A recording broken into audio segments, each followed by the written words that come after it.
بسم الله الرحمن الرحيم. المحاضرة السادسة إن شاء الله هتكون متقسمة لثلاث فيديوهات. أول فيديو فيهم هيكون تكملة لل LZW. ال LZW بنبدأ فيها حاجتين، بنبدأ فيها طريقة السكشن عشان هي في حلها مختلفة شوية عن طريقة الدكتور، ولكن الحل النهائي في الاتنين واحد أكيد.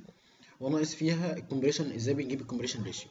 في الفيديو ده ان شاء الله هنقول ازاي بنجيب الكومبريشن ريشيو. هيتبقى كده الحل بتاع طريقه السكشن، وده احنا ممكن ناجله لحد الميد ترم، او يعني هننزله في فيديوهات المراجعه ان شاء الله، علشان خاطر بس الناس ما تتلخبطش ما بين الطريقتين. هما الاتنين واحد والاتنين سهلين، فان شاء الله كورق هيكون موجود، بس الفيديو ان شاء الله هيكون نازل مع فيديوهات المراجعه، بحيث ان اللي هيلاقي ان هو عايز يحل بالطريقه التانيه فالاتنين هيكونوا موجودين كفيديوهات يقدر يذاكرهم في اي وقت.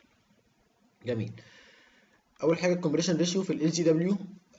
الكومبريشن ريشيو عموما لازم تكون السايز بيفور على السايز افتر. جميل، وكلنا متفقين على كده.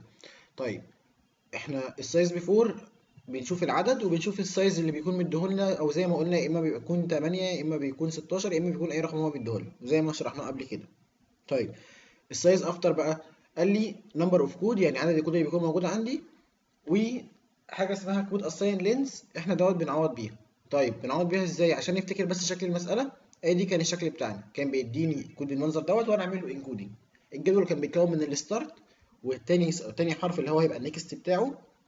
الاوتبوت عباره عن السترنج لما بشوفه في الاسكي كود.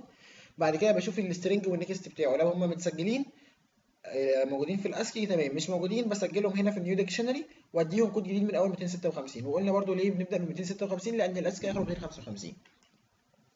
كل اللي يهمنا دلوقتي احنا عايزين الجزء ده، الاوتبوت والجزء الجديد. طيب، اول حاجه قال لي نمبر اوف كود. نمبر اوف كود اللي هو ايه؟ مش احنا قلنا،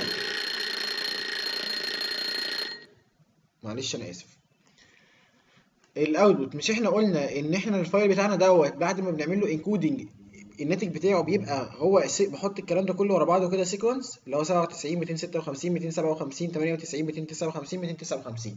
يبقى الكلام ده كله ورا بعضه سيكونس، يبقى كده هو اللي انا الحاجه اللي هتكون موجوده في الرساله بتاعتي. طيب، يعني انا عندي هنا 1 2 3 4 5 6، يبقى انا هنا نمبر اوف كود هيبقوا 6. طيب الكود اساين لينس هنعمل ايه؟ قال لي حاجه من الاثنين، يا اما هتعوض ب 10 يا اما هتروح عند الكود اللي في نيو ديكشنري تشوف انهي ايه اخر قيمه كبيره عندك، او اكبر قيمه اللي هي 260. يبقى هتعمل هنا لوج 2 للرقم اللي هو اكبر حاجه اللي هو كان 260. جميل. ممكن لوج 2 لاكبر رقم يديك حاجه قريبه من العشرة، فممكن هو يكون دايما بتعمل ب 10، بس لو ما كانتش كده يبقى خلاص هنعوض بالرقم على طول. يبقى احنا عايزين نجيب السايز افتر، بنعمل حاجه نمبر اوف كود لوج 2 اكبر رقم. يبقى ادي عندنا ادي السطر الكبير او الرساله الاساسيه بنطلع منها بحاجتين، نشوف كام عدد طلع، اللي احنا كام عدد ده منين، اللي هو من الاوتبوت بنحسب كام رقم موجود عندنا. يعني ادي 1 2 3 4 5 6، ملناش دعوه بمجموع الارقام اللي جوه، احنا بنشوف كام عدد موجود. تاني حاجه في جزء النيو ديكشنري بشوف الكود اكبر قيمه فيه. ادي جزء النيو ديكشنري بشوف اكبر قيمه فيه هي ايه؟ 260.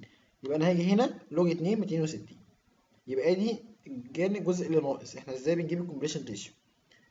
وزي ما اتفقنا ان احنا ان شاء الله السكشن هنعمل له فيديو باذن الله، بس في فيديوهات المراجعه.